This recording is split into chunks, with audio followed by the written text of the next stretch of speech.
photograph in which we were in love, caught in your eyes, waiting for the sunrise.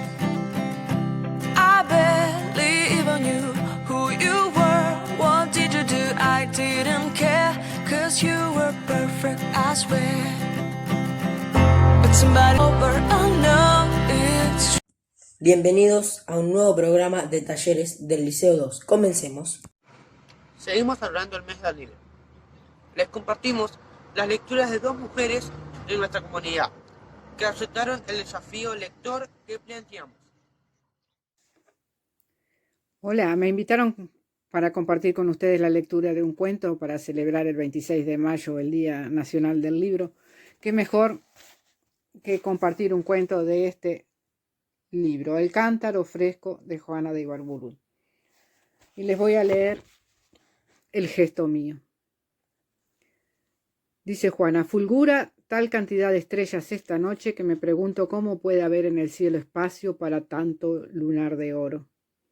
Tal vez por eso a ratos algunas se desprenden, quizás empujada por las otras, que quieren sitio y cruzan la alta sombra como una larga flecha rubia. Yo no me canso de mirar y mirar el cielo esta noche, e inconscientemente, cuando veo desprenderse una estrella, alargo la mano con la absurda pretensión de apresar a la vagabunda. Ay, es un gesto muy mío este de tender siempre las manos hacia las cosas más imposibles. Feliz día del libro. Vuelvan siempre a reencontrarse con las páginas de algún cuento que les encante. Este es uno de los que más me ha marcado y que más me deleita, así que quise compartirlo con ustedes. Y no dejen de intentar estirar las manos hacia las cosas más imposibles. La calle. Cuando salimos de nuestras casas, la calle nos espera. ¿Qué nos espera? ¿Algo positivo o negativo? En realidad, al transitar encontraremos la verdad. Ojalá que lo positivo sea lo que esté palpitando a cada paso.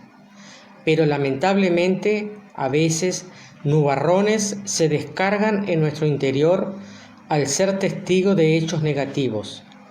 Contrarrestarlo sería el ideal, pero fuerzas internas deben aflorar ante la incertidumbre, optimismo ante el pesimismo, justicia ante la injusticia. Lógicamente queremos lo mejor, pero a veces difícil de conseguirlo. Lo acepto, así es la vida.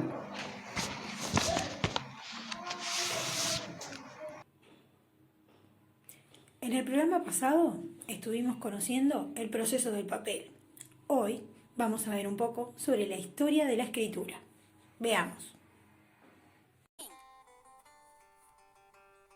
Hoy vamos a conocer la historia de la escritura. Todos sabemos que la escritura y la lectura son importantísimas para nuestra educación, porque gracias a ellas podemos aprender nuevos conocimientos. Pero, ¿os habéis preguntado alguna vez cómo surgió la idea de escribir? La escritura surgió por la necesidad de las personas de expresar sus ideas y también para poder organizar cosas, ya que así todo quedaría reflejado en algún sitio. Las primeras formas de escritura que existieron fueron los pictogramas, también llamados ideogramas. Eran dibujos. Por ejemplo, si querían representar el sol, el calor o la luz, dibujaban un sol. Aquí podéis ver algunos ejemplos.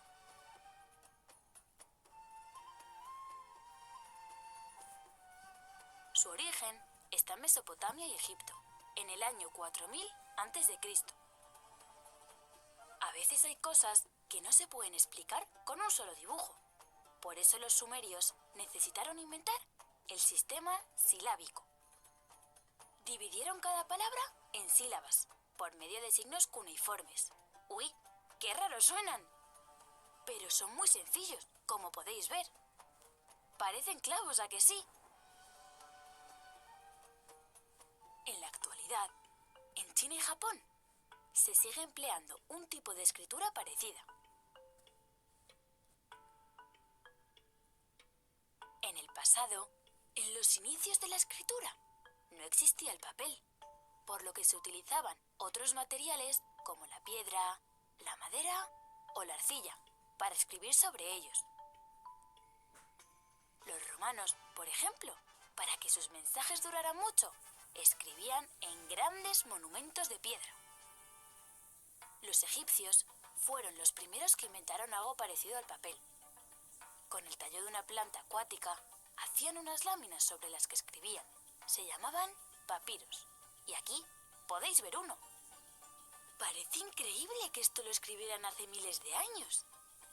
En el siglo VIII, los árabes introdujeron el papel en Europa. Pero lo que revolucionó la historia de la escritura y de la lectura fue la invención de la imprenta, en el año 1440.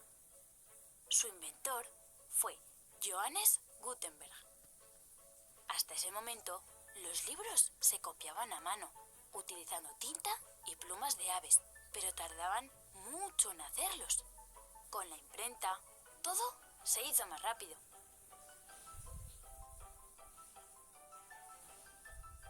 Luego llegaron nuevos inventos: el lápiz, el bolígrafo, las máquinas de escribir, como esta que veis en la imagen, y que seguro que vuestros padres utilizaron alguna vez. Ahora escribimos y leemos con ordenadores, tabletas y móviles.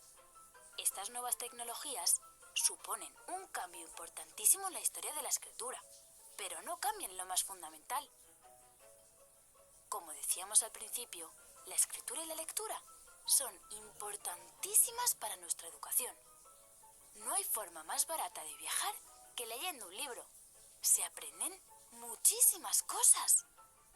Así que ya sabéis, a leer mucho. Cambiamos de segmento. En nuestro espacio informático hoy conoceremos cómo responder a foros o temas de discusión planteados en CREA.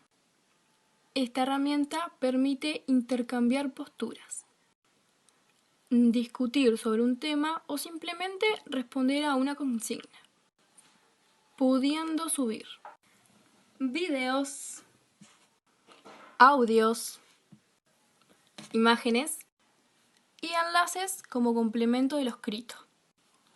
Corre video. Vamos a trabajar cómo participar en los foros. Nos dirigimos al foro dando dos clics. Una vez allí empezamos a escribir nuestro comentario siguiendo el hilo de descripción establecido en el foro. Cuando comenzamos en ese desarrollo vamos a encontrar diferentes teclas de opciones, desde el tipo de letra, etc. Cómo agregar un archivo, cómo agregar un enlace, un recurso o inclusive grabar audio y video. Realizamos la escritura correspondiente.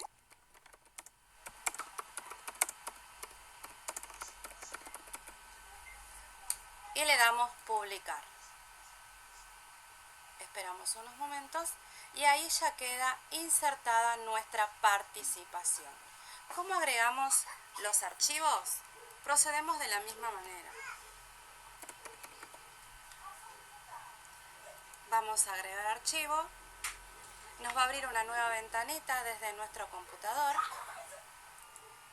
Ahí seleccionamos el archivo que vamos a adjuntar. Esperamos unos momentos mientras carga el archivo. De esta forma nos dice que ya está completa la subida del mismo. Y vamos a publicar nuevamente.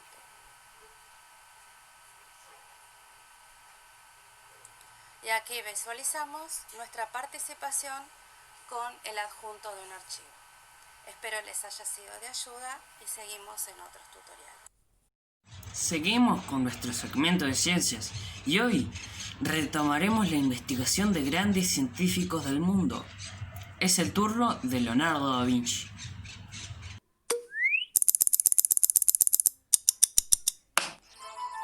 Leonardo di Ser Piero da Vinci, más conocido como Leonardo da Vinci, fue un estudioso de diversos campos del Renacimiento italiano. Nació el 15 de abril de 1452 en la localidad florentina de Vinci, Italia. A lo largo de su vida abarcó un sinfín de disciplinas artísticas y científicas, destacando especialmente como pintor, arquitecto, ingeniero e inventor. Fue hijo de una campesina llamada Caterina y de Ser Piero, un rico notario florentino. Pronto mostró una gran curiosidad y talento, por lo que su padre le permitió ingresar como aprendiz del artista Verrocchio a los 17 años. Con él aprendió pintura y escultura y trabajó en la construcción de la cúpula de la iglesia de Santa María dei Fiore junto a Brunelleschi. El Renacimiento trajo grandes avances en el comercio y el arte y propició el intercambio cultural.